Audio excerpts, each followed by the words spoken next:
হযরত আব্দুল্লাহ বিন Hudhafa রাদিয়াল্লাহু তাআলা আনহু যখন মাত্র বললেন সারাটা দুনিয়া পাইলেও আমি আমার ঈমান ছাড়তে পারবো না, এমনি সম্রাট নির্দেশ দিয়ে বলেন, জল্লাদেরা ফাঁসির মঞ্চ তৈরি করো, সবগুলোকে ফাঁসিতে ঝোলানো হবে।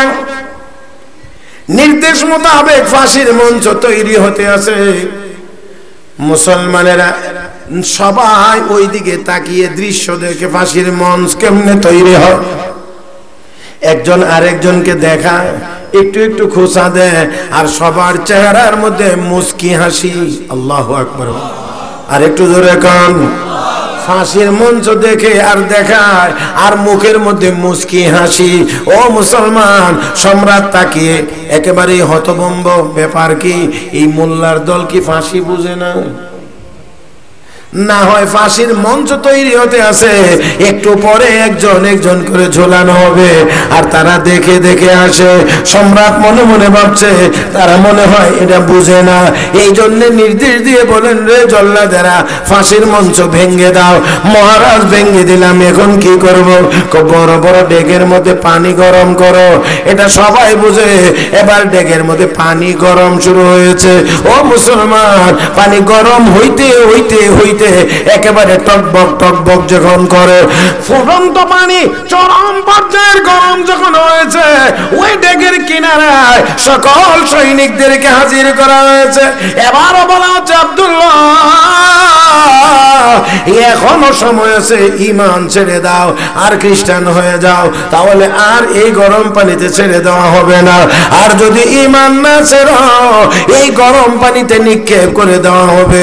হযরত আব্দুল্লাহ বিন হুযাফা রাদিয়াল্লাহু তাআলা আনহু বলেন, সম্রাট, জাহান্নামের আগুন এই গরম পানির চাইতেও কোটি কোটি গুণ বেশি গরম।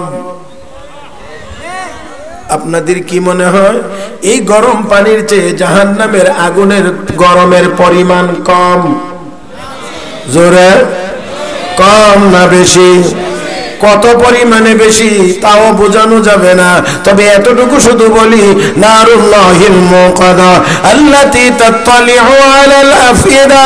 এরা মুসলমান, দুনিয়ার আগুনের মধ্যে যদি কাউকে ফেলে দেওয়া হয় অথবা আগুনের কাছে যদি যায়, আগুনের তাপ প্রথমে চামড়ায় লাগে, আগুন প্রথমে চামড়া পোড়ায়, তারপরে গোশত পোড়ায়, তারপরে আস্তে আস্তে করে ভিতরের দিকে যায়। কিন্তু রব্বে কারীম বলেন, না না, জাহান্নামের আগুনে এমন হবে না। এর দুনিয়ার মানুষ, জাহান্নামের আগুন চামড়া জ্বালাইবে যতটুকু, কলিজাও জ্বালাইবে ততটুকু। সোজা কথা, শুধু বাহির দিয়ে জ্বলবে, ভিতরে জ্বলবে না এমন না। জাহান্নামের আগুন চামড়ায় লাগলে চামড়া যেমন পড়বে, ভিতরের কলিজাও তেমন ভাবে পড়বে। আল্লাহু আকবার।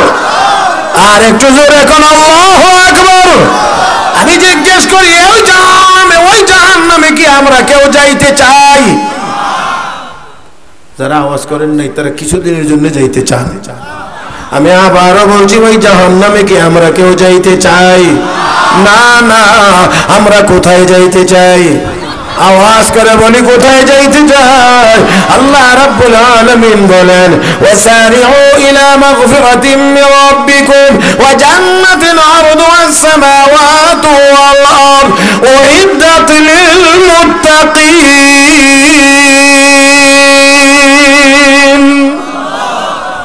আল্লাহ রাব্বুল আলামিন বলেন, জান্নাতের দিকে দৌড় দাও, প্রতিযোগিতামূলক দৌড় দাও।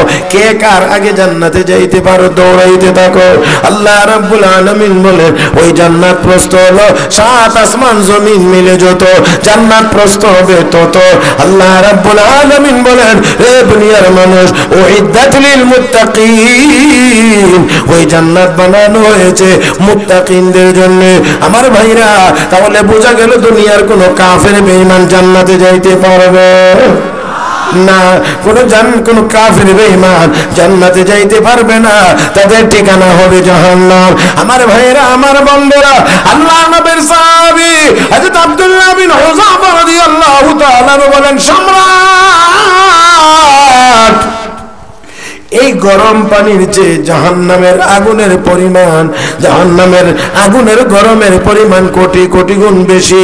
অতএব ওই জাহান্নাম থেকে বাঁচার জন্য যদি এই গরম পানিতে ঝাঁপ দেওয়ার প্রয়োজন হয়, এই গরম পানিতে যদি ঝাঁপ দেওয়ার প্রয়োজন হয়, আমি গরম পানিতে আমরা ঝাঁপ দেওয়ার জন্য প্রস্তুত, কিন্তু ঈমান ছেড়ে দেওয়ার জন্য আমরা এক মুহূর্তের জন্য প্রস্তুত না।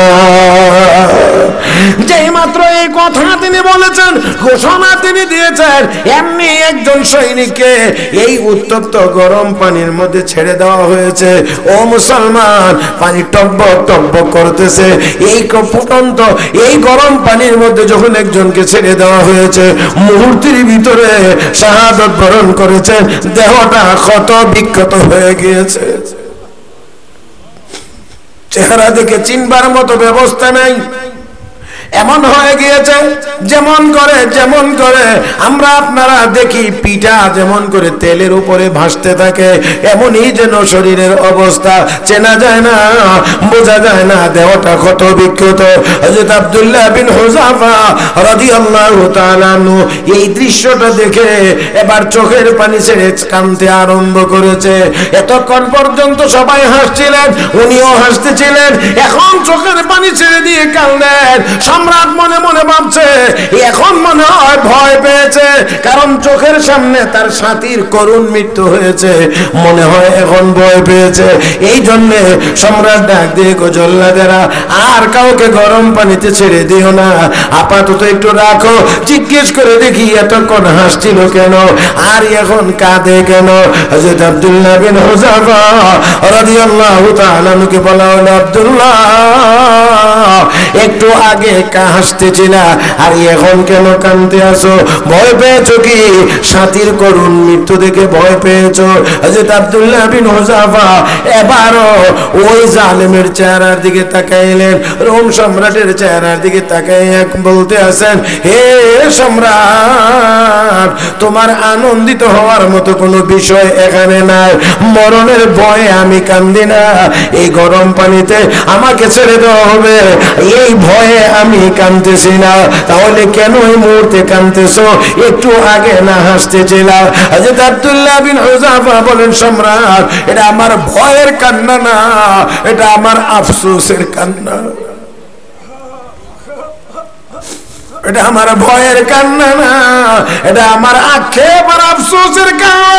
এখন তোমার কিসের আক্ষেপ আর কিসের আফসোস? হে সম্রাট, আমার চোখের সামনে যখন আমার ভাইকে গরম পানিতে ছেড়ে দিয়েছো, আমি তাকিয়ে দেখতে পাইলাম মুহূর্তের ভিতরে সে শাহাদাত বরণ করেছে, তার দেহটা ক্ষত বিক্ষত হয়ে গিয়েছে। এই দেহ আর ফিরে আসবে না, এই দেহের ভিতরে রূহ আর ফিরে আসবে না। এই জন্য আমি আমার আল্লাহর দরবারে কাঁদতেছি, আর মনে মনে বলছি, মালিক, আমাকে মাত্র একটা দেহ তুমি দান করেছো, কেন রে মালিক শুধু একটা দেহ আমাকে দিলা? কেন আমাকে 100 দেহ তুমি দান করলা না? 100টা দেহ যদি তুমি আমাকে দান করতা, আজকের ঈমানি পরীক্ষায় আমি 100টা দেহ এই গরম পানিতে ছেড়ে দিয়ে তোমার রাস্তায় কোরবানি দিতাম।